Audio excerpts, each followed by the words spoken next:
Hi, this is Paul Wilson again, your genius discovery guy. And I want to talk with you today about a very, very powerful model of leadership. That's a situational leadership that we probably need to know about as leaders all. We're all leaders in some way, shape, or form. I'm talking about moms at the home. I'm talking about dads at work. I'm talking about moms at work. I'm talking about wherever you are in the spectrum of working with people, other people. A lot of times we think about leadership as in the workplace, and I'm thinking leadership starts at the home. It really does. It's one of the um, uh, bedrocks of our great society. And so I want to just talk a little bit about situational leadership and the concept as put forth by Paul Hersey and Kin Blanchard some time ago, actually.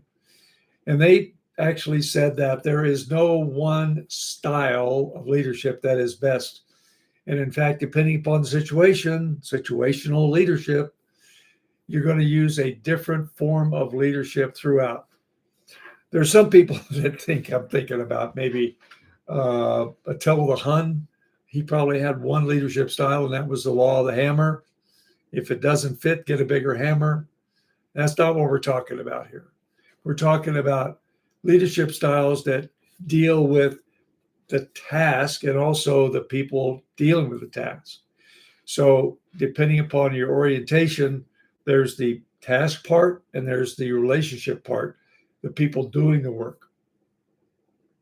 And they break down the leadership styles into four different styles: directing, coaching, supporting, and delegating. And if you understand the whole concept of raising a child, you can maybe make more sense to this. When a child is first born, you direct. You're hovering over them. You're seeing what they do. You give clear instructions. You really train them and then supervise them as necessary. In a workplace environment, this is the best situation in directing for inexperienced people or people who don't have competence. It's something. Sometimes, in fact, all the time, when people come to a new job, a new position, they bring with them their whole life. They bring with them the totality of their learning up to that point. And sometimes there may be an opportunity for you to have to help them unlearn what they worked before, because you'll hear this, oh, this is what we did at our last place. Well, this isn't your last place. This is a new place. So this is very, very important, at least in terms of starting to find out where a person is, because if they're highly competent, but they just don't know exactly what to do, then you're going to be taking your hands off them and giving them more coaching than directing. So the directing is the first part of the leadership. So as to have a leader ascertain their level of expertise, level of competence, level of skill, if you will. Then the next coaching phase is coaching, where you're highly directive, highly supportive, where the leader, you, are explaining, encouraging, and providing guidance, still hovering a little bit, but not as much. And these people have shown competence, but not quite so confident, and maybe not as committed as you'd like them to be. So this is a growing process, going from directing to coaching. But it's really important for you to understand when somebody is ready for more coaching and less directing. It gives them a shot in the arm too about what is. That goes to a point that I want to make. One of the things that Gallup found some years ago in surveys they did was that people really thrive when they are engaged with the boss at least once a week in a meaningful conversation. When we say meaningful conversation, not a monologue, but a dialogue, finding out what's going on in the business, or something I can help you with, what's going on here, I can help you with that. There's something you don't understand. And it may be good for the leader to know what's going on. So that 80-20, talk 20 and and ask questions and listen 80 is really an important thing. And sometimes during that conversation, it may be a little bit more directing. When you go from directing to coaching, and then when somebody becomes more competent and they're getting more confidence, you switch over to a supporting role. You're less directive and more supportive. You basically facilitating, listening, and encouraging. This is best for people who have confidence but lack the confidence yet. But it's a lot less time than the previous one on coaching. And eventually you want to get the people you're working with and who are your direct supports to get to the point where you're delegating to them. You give low directive, low supportive. You basically say, this is what I want you to do as an end product. Now go do it, because you have confidence in their competence. They have confidence in their own competence, and they're highly motivated to get the job done. You don't tell them how to do something. You just say, this is what I want the end result to be. So you've got them to the point because of your coaching, your supporting, your directing before, to the point where they are totally highly competent and great motivation. Why does situational leadership even matter? There are a number of things. First of all, it's flexibility. It reminds you as a leader to adjust your style instead of expecting one method to work for everyone. While the hammer doesn't work for very many people, especially the people being hammered. Employee development supports growth by moving individuals from dependence to independence, or interdependence, which I like to use. That is a phrase that Covey uses. It's really important for you as a leader to grow your own leaders within your organization. Depending upon the industry, people under you will stay on average of 3 years at the most. Now, there are some people that stick around a long time because they like the environment, they like what they've got going on, they found their level of competence and they don't want to grow anymore.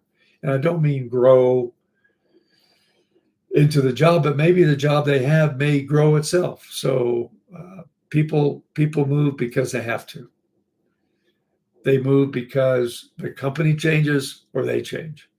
And so it's really important for you to be in the game with each individual that's your direct report, and maybe even some others that aren't your direct report, so that you want to help them get into the interdependence role also.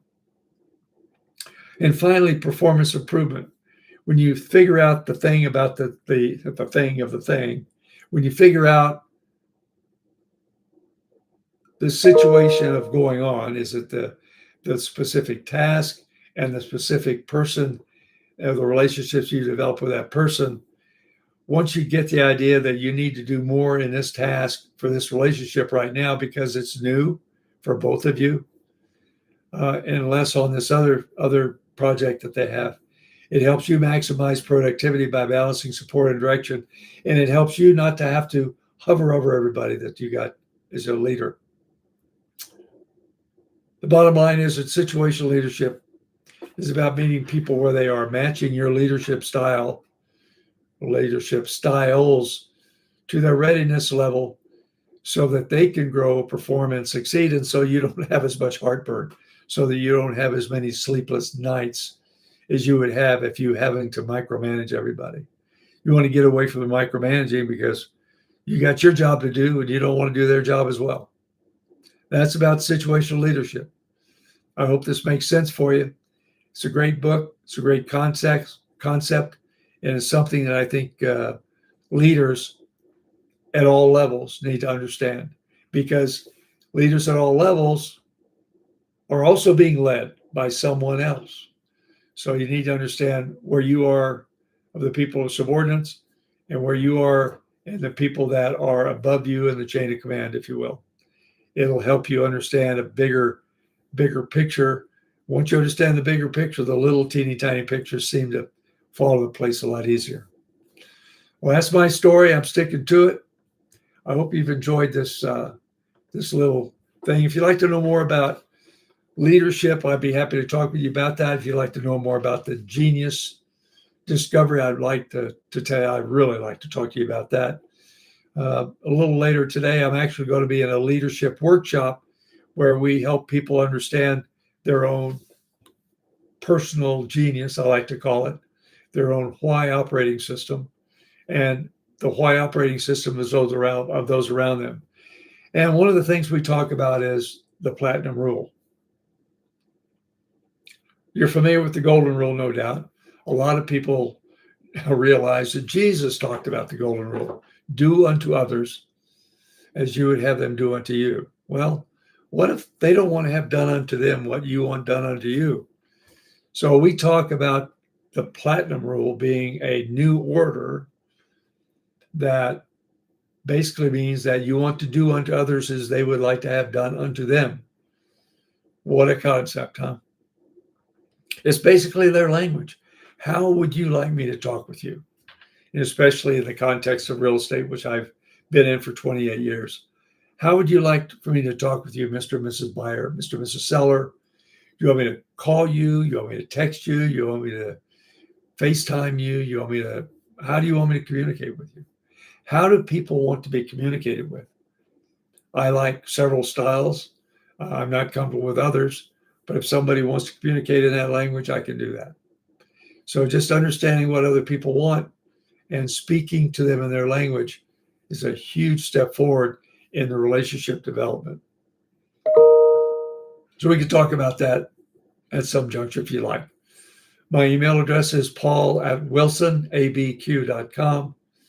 If you'd like to go to the website, it's paulwilsondelivers.com. If you want to give me a jingle, you can call me or text me at 505-252-1224. 505-252-1224. And that's it for now. I'll look forward to talking with you in the near future. Thanks again for tuning in. It's good to see you here.